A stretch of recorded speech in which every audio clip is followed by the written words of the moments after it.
Assalamualaikum warahmatullahi wabarakatuh, teman-teman semuanya. Sesuai tugas yang diberikan oleh Bapak Andi Maulana Sidik sebagai dosen mata kuliah Bahasa Indonesia, kali ini saya akan membahas tentang pembentukan dan perluasan kalimat yang merupakan salah satu bagian penting dalam pembelajaran bahasa Indonesia. Sebelum kita mulai, izinkan saya memperkenalkan diri terlebih dahulu. Perkenalkan, nama saya Dina Anggistia. Saya mahasiswa semester 1 di program studi PPKN di Universitas Linggabuana PGRI Sukabumi. Selanjutnya, saya akan menyampaikan susunan presentasi ini yang terdiri dari 5 bagian utama. 1. Pendahuluan. 2. Latar belakang. 3. Rumusan masalah. 4. Pembahasan. Dan yang kelima, kesimpulan. Pada materi ini, kita akan memulai dengan pendahuluan. Pertama, kita lihat bahwa bahasa adalah alat utama dalam berpikir dan berkomunikasi. Bahasa membantu kita mengekspresikan pikiran dan memahami orang lain. Selanjutnya, kalimat. Menjadi satuan penting dalam bahasa, kalimat adalah rangkaian kata dan frasa yang menyampaikan pikiran secara utuh. Setiap kalimat memiliki struktur dan fungsi tertentu untuk memperjelas maksud yang kita ingin sampaikan. Terakhir, kaidah. Kaidah dalam pembentukan kalimat sangatlah penting. Kalimat yang baik membutuhkan kosakata yang tepat serta kaidah tata bahasa yang sesuai. Dengan memahami kaidah ini, kita dapat membentuk kalimat yang efektif dan mudah dipahami. Kita lanjut ke latar belakang. Kalimat adalah fondasi utama dalam komunikasi yang berfungsi untuk menyampaikan ide dan informasi dengan jelas.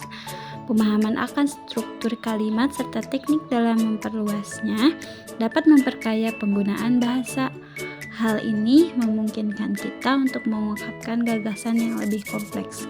Dengan menguasai pembentukan dan variasi kalimat, kemampuan berbahasa akan meningkat, yang penting untuk komunikasi sehari-hari dan dalam penulisan. Di bagian rumusan masalah, ada beberapa pertanyaan, yaitu 1. Pengertian kalimat dan struktur dasar. Apa itu kalimat dan bagaimana struktur dasar kalimat dalam bahasa Indonesia? Yang kedua, bagian-bagian kalimat dan fungsinya. Apa saja bagian-bagian yang menyusun kalimat dan peran masing-masing dalam membentuk kalimat efektif? Yang ketiga, kalimat tunggal dan majemuk. Apa perbedaan mendasar antara kalimat tunggal dan kalimat majemuk? 4. Teknik memperluas kalimat.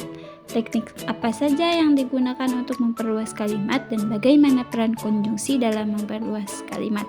Nah, dan semua rumusan masalah ini akan kita bahas di bagian pembahasan. Pada slide ini, kita akan membahas tentang pengertian kalimat. Secara umum, kalimat adalah satuan bahasa terkecil yang mengandung pikiran yang utuh, dan kalimat menjadi inti dalam setiap bentuk komunikasi. Dalam sebuah kalimat, kita membutuhkan dua bagian inti, yaitu subjek dan predikat.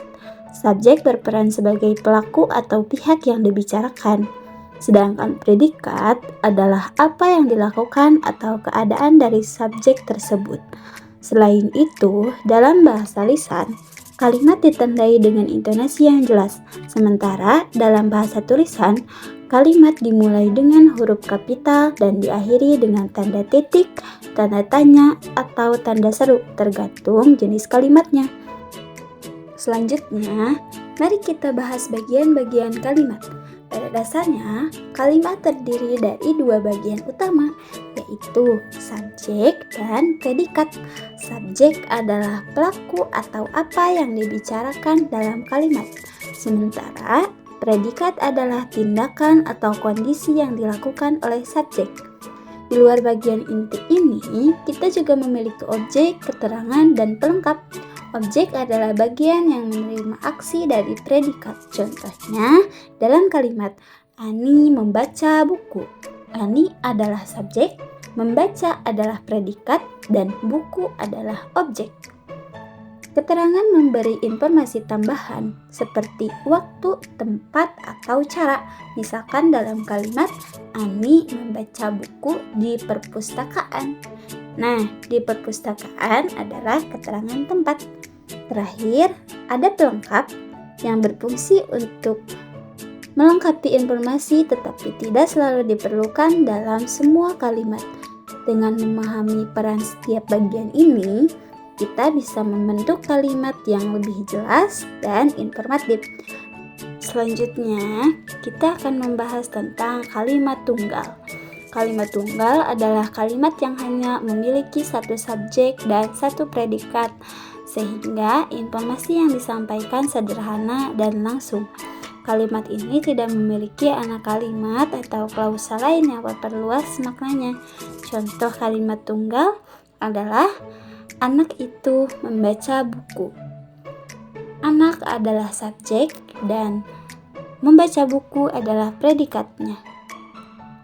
Kalimat tunggal seperti ini sangat efektif digunakan ketika kita ingin menyampaikan ide atau informasi secara langsung tanpa perlu tambahan keterangan atau penjelasan yang lebih lanjut. Kalimat tunggal berguna dalam komunikasi sehari-hari untuk menyampaikan pesan singkat yang jelas dan tidak bertele-tele. Kalimat ini sangat mudah dipahami karena strukturnya sederhana. Pada dasarnya, kita bisa melihat kalimat tunggal sebagai dasar dari kalimat-kalimat yang lebih kompleks. Pada slide ini, kita akan membahas tentang kalimat menjemuk yang terdiri dari 2 atau lebih klausa. Kalimat menjemuk memungkinkan kita menggabungkan beberapa ide dalam satu kalimat yang membuatnya lebih kompleks dibandingkan kalimat tunggal. Ada 2 jenis utama kalimat menjemuk. Yang ke-1, kalimat menjemuk setara. Kalimat ini menggabungkan 2 klausa yang memiliki kedudukan sama atau sederajat. Konjungsi yang sering digunakan adalah dan, atau, dan tetapi. Contohnya, Ani makan siang dan Budi membaca buku. 2 klausa tersebut tidak bergantung satu sama lain dan keduanya bisa berdiri sendiri. Yang kedua, kalimat menjemuk bertingkat atau sering disebut atau kata lain subordinatif. Kalimat ini menghubungkan klausa utama dengan klausa subordinatif yang bergantung pada klausa utama untuk membentuk makna yang lengkap. Kata penghubung yang umum digunakan adalah agar, karena, dan ketika. Misalnya, dia belajar keras agar lulus ujian. Di sini, klausa agar lulus ujian bergantung pada klausa utama, dia belajar keras. Dengan memahami kalimat menjemuk setara dan bertingkat ini, kita dapat menyusun kalimat yang lebih kaya akan informasi, sekaligus menyampaikan ide-ide yang saling berhubungan dengan lebih efisien. Di slide selanjutnya, kita akan membahas tentang perluasan kalimat. Perluasan kalimat adalah cara untuk menambah informasi pada sebuah kalimat dasar sehingga maknanya menjadi lebih kaya dan detail. Perluasan ini bisa dilakukan dengan menambahkan keterangan waktu, tempat, tujuan, atau sebab, serta menggunakan kata penghubung atau konjungsi. Ada beberapa cara perluasan kalimat yang umum, antara lain 1. Hubungan waktu. Menggunakan konjungsi seperti ketika, sewaktu, dan setelah. Contohnya, dia pergi setelah hujan reda. Yang kedua, hubungan syarat. Menggunakan kata penghubung seperti jika atau bila. Contoh, kamu boleh pergi jika pekerjaanmu selesai.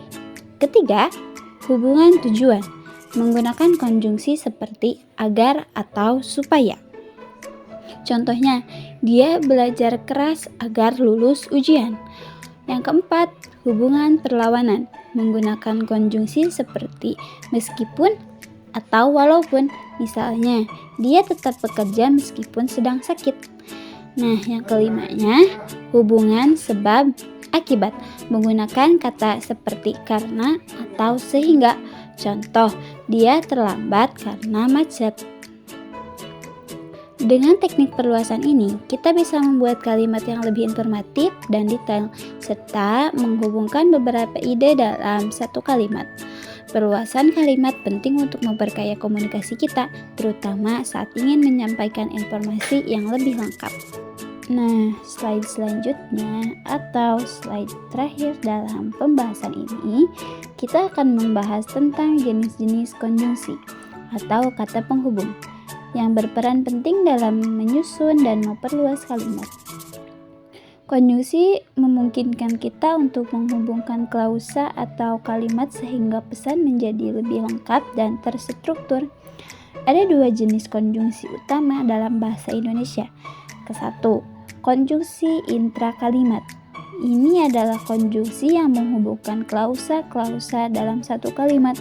Contoh konjungsi intrakalimat adalah dan, atau, dan tetapi.